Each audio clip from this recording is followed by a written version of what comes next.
Hai teman-teman, selamat datang kembali bersama saya Ari Akandi. Dan hari ini kita akan belajar bersama lagi di segmen Bantai, belajar sambil santai.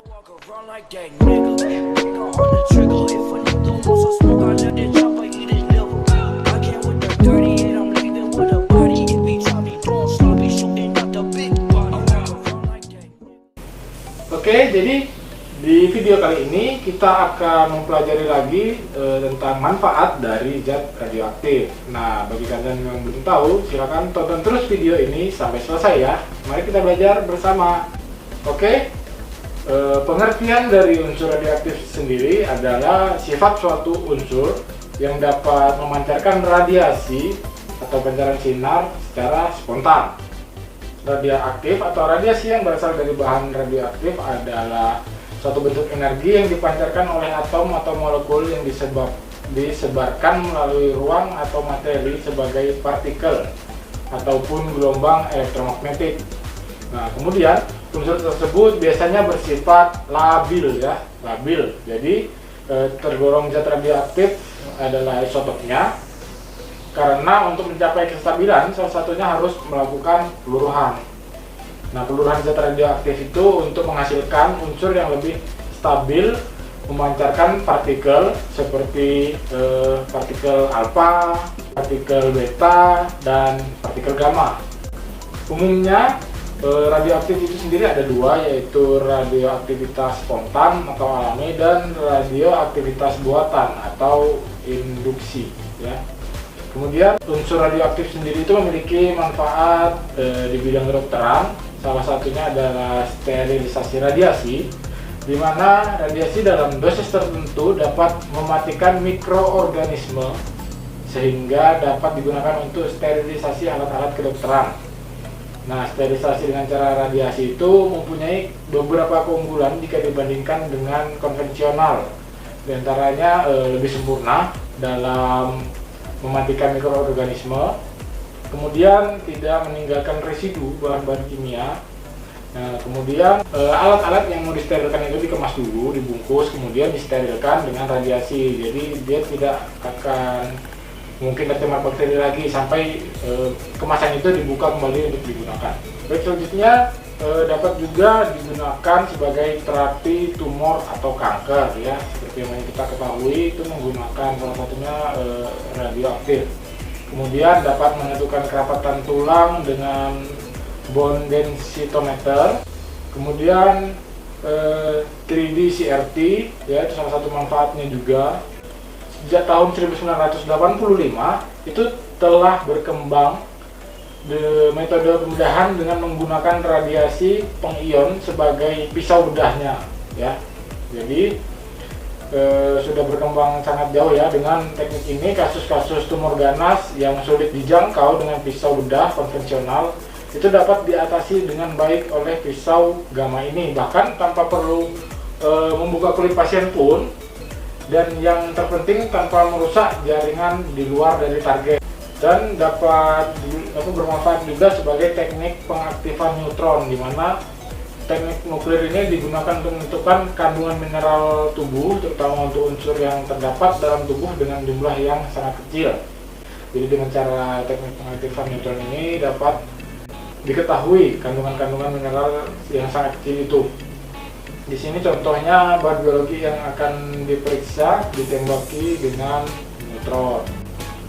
Selanjutnya, manfaat di bidang hidrologi itu ada mempelajari kecepatan aliran sungai, kemudian menyelidiki kebocoran pipa bawah tanah, yaitu mungkin yang digunakan juga oleh Pertamina atau PDAM untuk mengetahui pipa mereka atau pipa mereka di dalam tanah yang mengalami kebocoran, karena tidak mungkin mereka menggali sepanjang tanah itu untuk mencari pipa yang bocor. Jadi menggunakan teknologi dari radioaktif ini bisa menyelidiki kebocoran pipa yang ada di dalam bawah tanah itu, teman-teman. Nah, kemudian dalam bidang biologis,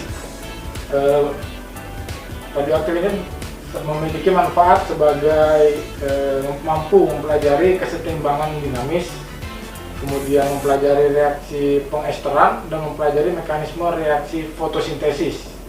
Ya, Nah, selanjutnya dari bidang pertanian, pemberantasan hama dengan teknik jantan mandul, contohnya hama pada kubis.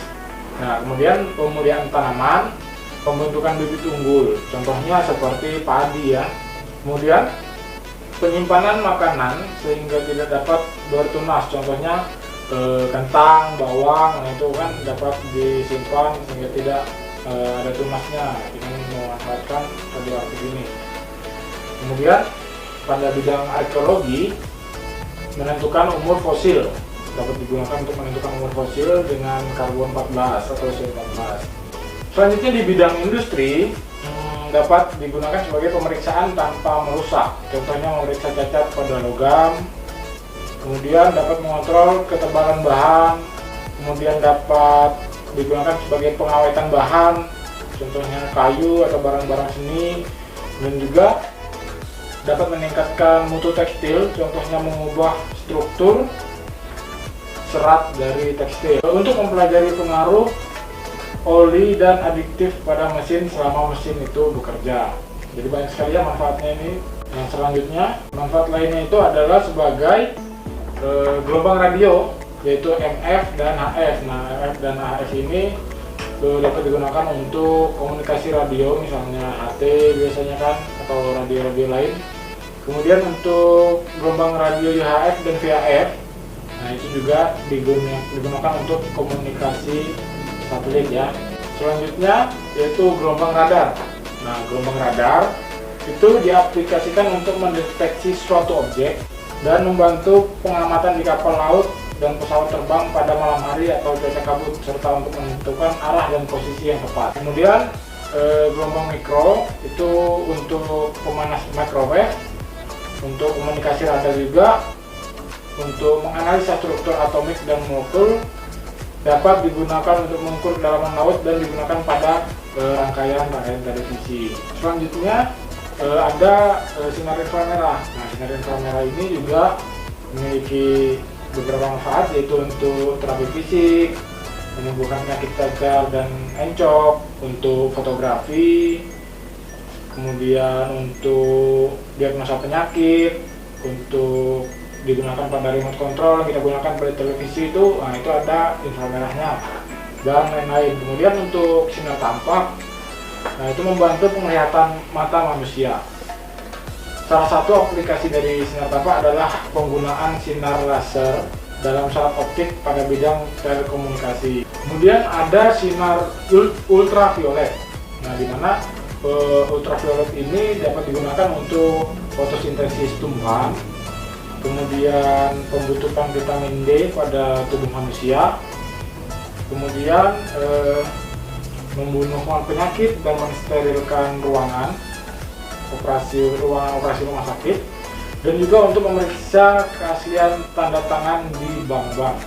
Ada lagi sinar X atau sinar Roentgen, itu biasa digunakan untuk memotret organ-organ yang ada di dalam tubuh kita. Nah, seperti tulang, jantung, paru. Sinar X ini dapat digunakan untuk melihat organ dalam tanpa dilakukannya pembedahan.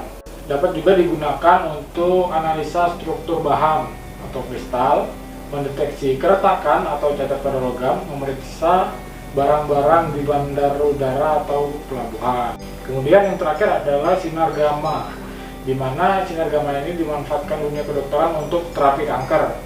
Ya, jadi yang ada terapi kanker dan sering dilakukan pengobatan di rumah sakit itu biasanya menggunakan sinar gamma. Nah, jadi teman-teman, cukup itu dulu materi yang saya sampaikan hari ini. Semoga kita semua dapat mempelajarinya dengan baik dan kalian dapat menerima manfaatnya. Semoga kalian paham dengan apa yang saya jelaskan, dan kurang lebihnya saya mohon maaf. Sampai ketemu di segmen selanjutnya. Belajar santai. Bye-bye.